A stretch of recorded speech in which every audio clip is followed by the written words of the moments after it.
pegando um pouco o gancho que o Rodrigo falou, eu concordo bastante com ele, porque querendo ou não, eu acho que se você é júnior, você tem que focar em outras áreas, você tem que focar mais no seu aprendizado do que focado, tipo, preciso conversar com a contadora, preciso saber sobre lançar nota, preciso saber sobre lançar PJ, porque você já tem muita preocupação.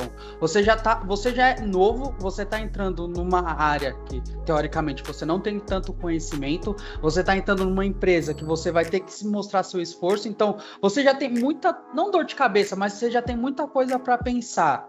E ainda você vai ter que pensar sobre ser PJ, sobre fazer todos os trâmites que o PJ é. E é aquilo, a pessoa não sabe, não que ela não sabe, aí vai de cada um para cada um. Mas eu acredito que o Júnior ele não tem um poder de negociação tão grande. E tem uma outra coisa também que é o lado do empresário. Será que esse empresário que está tentando contratar uma pessoa júnior como PJ, será que ele não está tentando contratar para cortar gastos? Ou será que ele não está com uma índole não muito boa? Porque você tem que pensar isso. Porque eu, como experiência própria, não estou dizendo que foi uma experiência ruim, serviu de um grande de aprendizado, mas como PJ, a minha primeira experiência, o cara teve um mês que ele não me pagou. Simplesmente ele orçou o projeto de maneira errônea, o projeto não foi entregue no tempo que ele queria e simplesmente, sem nenhum motivo, ele falou: eu não vou te pagar enquanto o projeto não sair. Entendeu? E simples assim, entendeu? E no PJ é aquilo, você não está amparado por nenhum órgão, entendeu? Claro, você pode entrar na justiça, você tem ferramentas para tentar responder judicialmente, mas demora. A gente sabe que o Brasil é um país burocrático. Até hoje, tipo, aquele dinheiro que ele não me pagou, eu não tive o retorno. Será que você, como júnior, será que você conseguiria arcar com esse tipo de coisa, com esse prejuízo? Que pode acontecer, entendeu? O PJ, eu gosto de PJ, mas eu sei que o PJ tem seus riscos se a pessoa for de cabeça, se ela for sem pensar, entendeu? Então, aproveitando a deixa aí do Bruno, né, e do que o Rodrigo falou, por exemplo, considerando que eu sou um júnior hoje para começar como PJ, um dos fatos que faria eu descartar PJ assim de início com salário baixo, por exemplo, 2 salários mínimos como PJ, é o fato de não ter convênio. Imagina a gente agora no meio da pandemia e o cara trabalhar, abrir empresa lá para receber pouco e não ter ali um plano de saúde.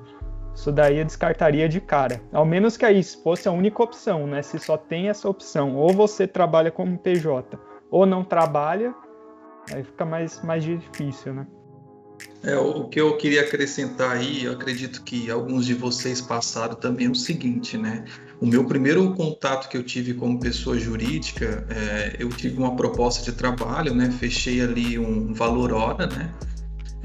Mas eu não tinha empresa aberta, né? Então, a própria empresa que estava me contratando, ela falou: olha, a gente tem um contador aqui, a gente tem parcerias, né, com contadores também. A gente tem empresa compartilhada, que é um grande ponto aí que a gente não mencionou, né? Você não necessariamente precisa abrir uma empresa para trabalhar como PJ. Você pode entrar numa empresa compartilhada que já existe, onde tem pessoas que trabalham dessa forma, né? Então você vai simplesmente entrar como sócio e ali o seu custo para entrar como sócio às vezes é mínimo e você paga às vezes uma taxa para poder participar dessa sociedade, e quando você for sair, a mesma coisa, às vezes você não tem gasto, né? Você simplesmente pagou por notas que você emitiu. Então é uma forma de você entrar sem precisar conhecer muito do negócio, né? Sem precisar gastar R$1.000, R$1.200 aí para estar abrindo uma empresa, mais R$800 para poder fechar essa empresa, e você consegue ali durante 1, 2 anos ficar emitindo nota nessa parceria, né? Só me fala uma coisa, Luiz, pelo menos na tua experiência, eu nunca tinha ouvido falar, assim, é que você colocou de uma forma como se fosse um pouco acessível, vamos dizer assim, é que não me parece muito comum oferecer esse tipo de sociedade, né? Então aqui a empresa você pega provavelmente, né, você entra só, você tem que definir uma porcentagem da empresa, né? Isso é comum, e também me fala que agora, lembrando que, né, se você está estabelecendo a sociedade, como é que você faz para terminar a sociedade também? Então, eu, por exemplo, eu acho que já aconteceu 2 vezes comigo, né?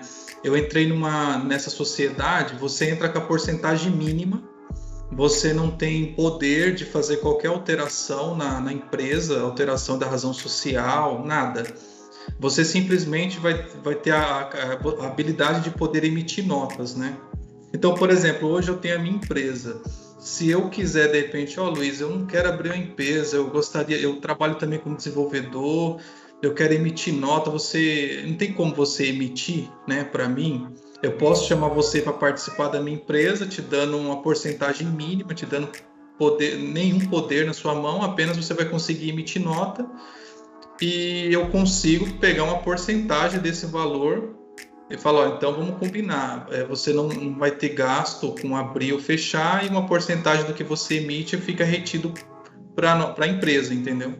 Uma pergunta, até sobre esse caso também, é um pouco novidade para mim, né? Eu acho que esse caso aí seria, é correto chamar o sócio cotista, seria esse o caso? E minha segunda pergunta, que eu acho que é até mais importante, você está entrando como sócio numa empresa, né? Por mais que você não tenha poder de decisão e tal, mas existe alguma implicação jurídica? Por exemplo, essa empresa para a qual você se vinculou fez alguma cagada, está envolvida em alguma fraude, em, sei lá, corrupção aí com o governo, você pode entrar como responsável também e ter que responder isso? Ou essa responsabilidade aí não entra nesse caso? Você sabe me dizer isso? Pela carinha do Luiz e do Renato, eu acho que sim, hein? Então, né, assim, primeiro que você vai ter que ler o contrato que você vai participar e ver qual é as cláusulas que diz lá, né? Esse contrato é igual aqueles termos de software que a gente instala? Não, é um contrato que você tem que ler, sim. E faz tempo, tá, pessoal? Mas eu não me engano, esse contrato vem com a assinatura de todos os que fazem parte da sociedade, né? Então, por exemplo, vamos supor aqui que eu e mais uns 3 aqui fazem parte dessa empresa e o Thiago quer entrar, por exemplo. Então, os 3 vão ter que ir lá assinar esse contrato, enviar para o Thiago olhar e também assinar, entendeu? Então, todos têm ciência que o Thiago está entrando na empresa, né? Só que assim, eu não conheço muito, tá? Então eu sou, digamos, um usuário ali também desse processo todo, né? Você só assinou os papéis. É isso. Isso, e me contaram a historinha. Se semana que vem a gente vê o Luiz sendo algemado, a gente já sabe o porquê, galerinha. Não, mas é sério, foi isso, a primeira experiência que eu tive com o PJ foi dessa forma. E tem mais ou menos uns 7 anos atrás. Assim, foi tranquilo, tanto para entrar quanto para sair, né? E também foi uma indicação da empresa que eu entrei, né? Eu não escutei aí alguém falando e fui lá e entrei numa empresa que eu trabalhei durante 5 anos, foi lá, me explicou como que funcionava a parceria, né? Mas eles falaram assim, você pode abrir a sua empresa e usar o CNPJ. Inclusive, ela me recomendou, ela falou, olha, eu quero te contratar como PJ, mas eu quero que você já começa logo. Só que se você não tem CNPJ, eu vou ter que esperar você abrir. Isso pode demorar 1 mês, 2 meses. E eu não posso te pagar enquanto você não tiver um CNPJ. Mas se você entrar nessa empresa compartilhada, no mês seguinte você já está recebendo e você pode sair o momento que você quiser. E foi dessa forma que eu entrei nesse mundo, entendeu? As empresas fazem isso para facilitar. Eu acho comum já me ofereceram várias vezes desse jeito, tipo, justamente por causa que isso que o Luiz comentou, porque é muito burocrático você abrir empresa e até abrir, tipo, eles querem você para semana que vem. Então eles fazem esse esquema. Mas é comum. Mas é aquilo, você tem que ler o contrato, né? Principalmente assim, você está entrando nesse mundo e você não quer ter nenhum comprometimento, você não quer lidar com o computador, você não sabe lidar com o computador, você não sabe o que é uma DAS, como que vai emitir essa DAS, e é o seu primeiro contato e você não sabe se você vai gostar dessa modalidade, você não está disposto a gastar R$ 1.200 para abrir uma empresa para daqui a 2 meses você falar, foi a pior coisa que eu fiz. O então Luiz quer dizer que você é um CLT enrustido. Pronto, é isso aí. Não chega nem CLT, né? CLT não, eu quero dizer o pensamento. Eu quero dizer o pensamento, entendeu? você tá ali tentando PJ, mas você tá com medo, você ainda tá se apoiando no CLT, você tá conhecendo, mas eu entendi. Respondendo a sua pergunta, Rafael, que é a questão contratual, igual os meninos falaram, mas sim, você responde judicialmente se der alguma merda, tá? Durante o tempo que você participou do quadro societário aí. Eu sei porque eu passei por isso também no começo. Eu fiquei um tempo... Passou por problema jurídico? Deu merda, Renatão? Deu merda. Não pode entrar em detalhes, mas assim, não pode. Mas eu... Ainda rolando ainda o processo? Não, ninguém foi preso, mas eu recebi uma...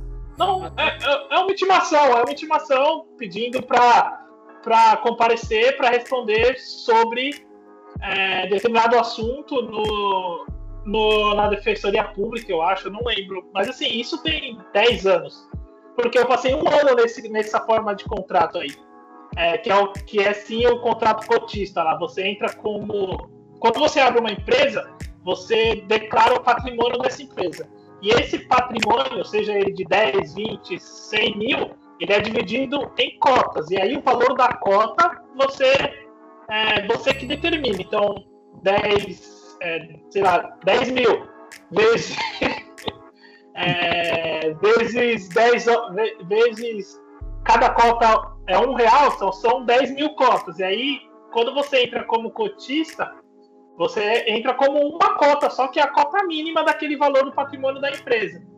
E eu passei um ano nesse tipo de contratação e depois, passou 4, 5 anos depois, eu recebi na minha residência tal, porque você entra com um endereço residencial, ser eu próprio de pessoa física. Aí eu recebi uma intimação para comparecer, para declarar ou para argumentar sobre alguma coisa. E aí eu mandei para minha contadora, eu já tinha aberto uma outra empresa própria, minha mesmo. Aí eu mandei para a contadora falou, daqui que eu vou entrar em contato com eles e resolvo. Aí ela resolveu, não deu nada para mim, mas a resposta para suas perguntas, Rafael, é sim, você responde judicialmente e sim, você tem aí a cota aí de participação na sociedade. E também você tem a participação que essas empresas cotistas cobram de porcentagem em cima do seu faturamento, né? Você tem lá 6% do valor da nota, dependendo do tipo da empresa. Normalmente eles cobram mais 2% que eles chamam de taxa de administração, né? O desconto total do que você declara, né, do que você emite como faturamento versus o valor que você recebe líquido aumenta um pouquinho. Tem mais um ponto que eu acho que a gente não comentou, que é em relação quando você abre a empresa, né, para começar a trabalhar ali como PJ, você vai ter que abrir uma conta no banco PJ também, né? Então você tem uma conta de empresário. Eu até tenho uma história bem rápida sobre isso, que quando eu fui abrir a minha conta PJ, eu fui assim, do jeito que eu tava, né? Uma roupa normal do dia a dia. E você entra no banco e fala, quero abrir uma conta. O pessoal do banco olha assim, tipo, vai ali, sabe? Eu falei, não, mas é uma conta pra empresa, né? Tipo, eles entenderam que era uma conta de salário, né? Que é o comum, assim. Eu falei, não, é pra minha empresa. Eu tô abrindo uma empresa e eu quero uma conta pra... O tratamento... Só faltou os caras colocarem tapete vermelho a partir dali pra mim. Enfim, nem tinha dinheiro pra isso, mas até o tratamento muda. E tem a questão do imposto de renda, né? Que além do imposto de renda por pessoa física, você também, né, provavelmente vai jogar lá pro contador. Acompanhe o que ele está fazendo, por favor, né? Pra não ser pego de surpresa, mas também tem que fazer essa declaração diferente aí. E só curiosidade em relação à conta, isso tem quanto tempo, Peixoto, que você abriu a conta? Cara, eu fui PJ em 2015, eu acho. 2015, tá, faz tanto tempo, mas acho que muita coisa mudou em relação. Aí, o que eu ia perguntar agora, talvez, não sei, é que vocês acham que já tem um tempo de carreira aí com conta PJ, mas eu ia perguntar se vocês sabem também, né, se hoje, tira da parte aí da discriminação que o Peixoto falou, que eu acho que isso ainda deve existir, mas quais são as dificuldades de abrir uma conta PJ, né? Mas eu me refiro mais ao tempo. Vamos focar mais no hoje, né? Hoje em dia, como é que é isso? As opções que você precisa? Só uma passadinha rápida? Nenhuma! Respondido. Banco digital hoje, Thiago. Você faz tranquilo. Não, banco digital. É que resolveram. Faz tranquilo. Eu só mandei o PDF do contrato social, eles abriram a conta no mesmo dia. O Bank também já tem conta PJ, se eu não me engano. É bem tranquilo hoje em dia. Na minha época eu fui lá na agência falar e tal, mas hoje em dia já tá bem mais